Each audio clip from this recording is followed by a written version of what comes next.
Right, yale masaa yamefika. Mungu ameamua kutunganisha kwa ibada zetu za meza ya Bwana. Karibu sana kwa ibada hii, karibu sana kwa Mungu wa kiboko cha Bwana. Majina yangu naitwa Prophet Joshua Elijah, Nairobi, Kenya, Embakasi. Nimekuja kama nabii wa Bwana nilete matangazo ya ibada zetu za Jumapili wiki mbili zijazo. Tutakuwa hapa tunafanya ibada ya meza ya Bwana tarehe 24 sasa. Sunday hii tunaingia kwa sababu ya back to school. Na ndio maana nimetangaza ni mwezi wa kupambana na roho ya kifo, na uwezi ukashinda roho ya kifo pasipo damu ya Yesu. Kwa ninaalika watu wote kwa ibada hizi za meza ya Bwana. Karibu wote, wamama karibu, watoto wote karibu, familia zote mnarudisha watoto shuleni. Nimewaalika kwa Elijah, nikuje nifanye mambo yangu, nikuje nifanye vituko zangu, nikuje nisaidie watu. Ndio ibada ya kuzuia madhabahu ya kifo isiue watoto wetu, madhabahu ya kifo isitumalize. Ninaalika wakubwa kwa wadogo kwa ibada hii. Maana ukisoma kitabu cha Wakorintho, maandiko yanasema mwanzilishi wa meza ya Bwana ni Yesu mwenyewe. Na nitakuwa naifanya hivi, naweka wiki moja hii inakuja. Sunday hii ya 24 tuko na meza ya Bwana. Hiyo ni back to school. Mwezi ukiisha wa 8 vile nilitangaza pia nitairudia meza ya Bwana tena. Kwa hivyo ni 2 in 1 sasa. Na ni kama 3 in 1 kwa sababu nilianza na meza ya Bwana mwezi huu ukianza. Niko katikati ya mwezi ni back to school, watoto wanapewa walindwe. Alafu mwisho wa mwezi tarehe 28 pia narudi na nguvu za mwisho laini ya meza ya Bwana. Kwa ninakaribisha watu kwa ibada. Nisomee Wakorintho tu mstari moja wa kualika Kenya yote hapa, wa kuita watu wakuje waone mambo yatakayotokea. Nitatabiri, nitawakemea wachawi, nitaharibu ngome, nitatoa mambo makubwa yatakayotokea. Nisomee Wakorintho niweze kusikia yale maandiko vile yanasema, ninapokaribisha watu kwa TV ya Elijah Joshua kiboko cha Bwana, nabii Elijah atakayemaliza kazi zote this Sunday na coming Sunday. Nisomee hiyo maandiko ya meza Bwana. 1 Corinthians chapter 11 verse 23. Inasema nini Wakorintho chapter? Kwa maana mimi nilipokea kwa Bwana. Kwa maana mimi nilipokea kwa Bwana. Niliyowapa na nyinyi. Ya kuwa Bwana Yesu. Kwa Bwana Yesu. Usiku ule aliotolewa alitoa mkate. Usiku ule aliyetolewa alitoa mkate. Naye akisha kushukuru akamla. Naye akachukua na akashukuru. Kwa hivyo mtaniona kwa madhabahu nikichukua mikate nikibariki na nikipea watoto na wazazi wao pamoja this Sunday. Alafu tarehe hiyo inakuja Sunday nyingine. Sasa watoto wakishaondoka pia nitarudisha hiyo meza ya Bwana na ule mkate tena mbele ya hii madhabahu. Niangalie niko maeneo gani? Niko maeneo ya madhabahu kabisa. Ndio maana ninatangaza ibada hii itafanyika pahali nimesimama. Welcome everybody. Ninaeleza watu wote wanielewe. Tutakuwa tunakula hii mkate ya Bwana. Maana Biblia inasema usiku ule Yesu alikuwa ameshikwa. Ule usiku wa Yesu kuwekelewa matatizo yetu. Kitu alichopeana ni ni mkate wa baraka. Na ndio maana ninawaita watoto, ninawaita wazee wakuje na watoto wao, wamama wakuje na watoto wao. Nitafanya security ya kiunabii. Yeyote anajaribu kuchezea watoto wako, yeyote anajaribu kuinukia watoto wako, hata kuwa na uwezo. Mimi ndio Elia, mimi ndio nabii aliyetuma kuja kumaliza hizi takataka za Illuminati, devil worshiper. Wengine wana time watoto wako shuleni waingize Illuminati, waingize devil worshiper. Atishika hii biskuti ukule, atishika hii maji ukunywe. Ninakuja kukilia hiyo kazi. Kwa hivyo nimetangaza kwa hii media yetu ya TV ya Elijah ya kwamba kazi inaenda kufanyika. Kama unasoma wapi? Wakorintho 1 Corinthians chapter 11 verse 23. Inasema ile kwa sauti. Kwa maana mimi nilipokea kwa Bwana. Maana nilipokea kwa Bwana. Niliyowapa nanyi. Ya kuwa Bwana Yesu usiku ule alishikwa. Nimeshamaliza kesha, ukiniangalia kesha yetu imeisha sasa, lakini tunashinda leo kwa mkutano Saturday wa Crusade.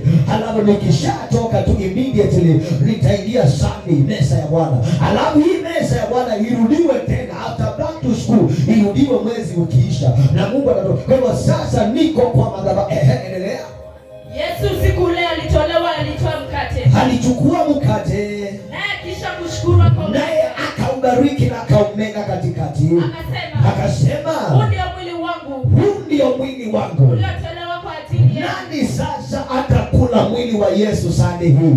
Mbona watoto wako wakule chakula cha majini? Mbona watoto wako waote na chakula cha baharini? Mbona familia yako ikule manyoka?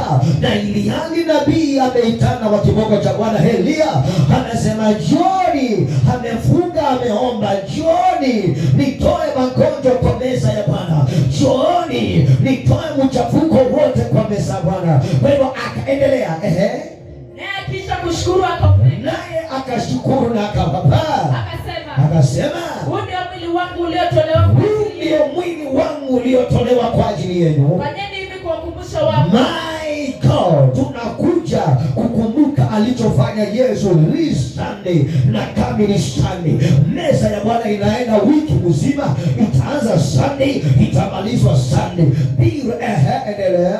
Na bibi hivi baada ya kula akachukua kikombe, akisema, mtaona nikisupply vikombe kwa watoto wenu, mtaona nikisupply vikombe kwa watu wenu, kila mtu atakuja atapewa. Vile Yesu tu alichukua, nitainua juu msikie nikisema, damu hii ya Yesu ni sumu kwa wachawi, damu hii ya Yesu ni sumu kwa kansa, damu hii ya Yesu ni sumu kwa HIV, damu ya Yesu ni sumu kwa pneumonia. Nitainua niseme damu ya Yesu ni sumu kwa arthritis, nitasema damu ya Yesu ni sumu kwa magonjwa yote. Halafu nikishapeana hizo vikombe, watakapokunywa vile wakati wa Yesu walikunywa, kitaeleweka, kitaeleweka.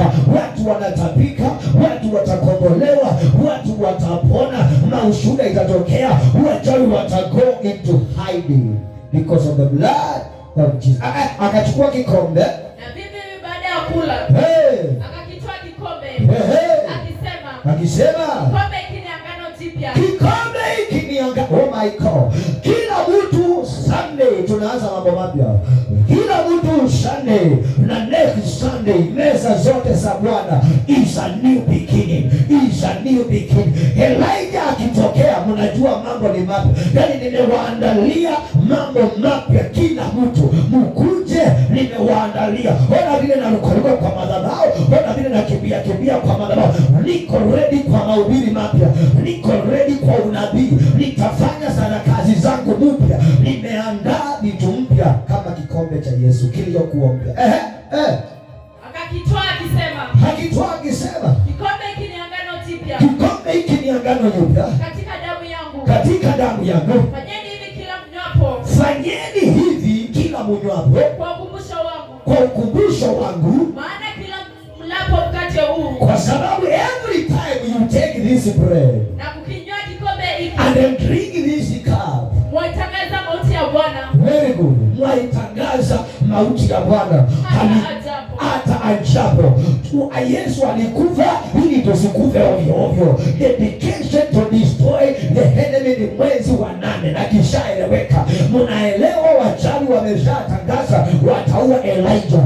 Meza ya Bwana hii nitawakunyia, hii meza ya Bwana na wataniua. Wametangaza wakumalizo, nimewakunyia meza ya Bwana, nitaipeana mara 2 Sunday hii na hiyo Sunday nyingine. Wametangaza watoto wako wakirudi shule wapewe vyakula za kuwaua, wapewe vyakula za kuleta magonjwa. Lakini press conference inaongea hapa, radio yote inaongea, TV yako inaongea. Elijah anasema hakuna mtu atapokea na watamuua. Maana tunatangaza mauti ya Yesu. Alikufa ndio tusikupe, alibeba magonjwa ndio usikojeke, alikamata Illuminati asitukamate. Nimetangazia Kenya yote, Embakasi, Nairobi, Mlima Usi, everybody be ready for Elijah. Hona niko kwa madhabahu hapa, ndio kazi zitaanzia. Yani maandiko yanasema tunapochukua ile meza tutakuwa tukitangaza mauti ya Bwana round 2, kumaanisha kifo ya Yesu ni msaada. Tutatoka na msaada. Karibu kila mtu, karibuni Kenya, mtaona makubwa. Nimeandaa mambo mazuri kwa television hapa, nimeweka kila kitu sawa. Welcome in the name of Jesus. God bless you. Naitwa Kiboko cha Bwana Elijah in Jesus name. Amen.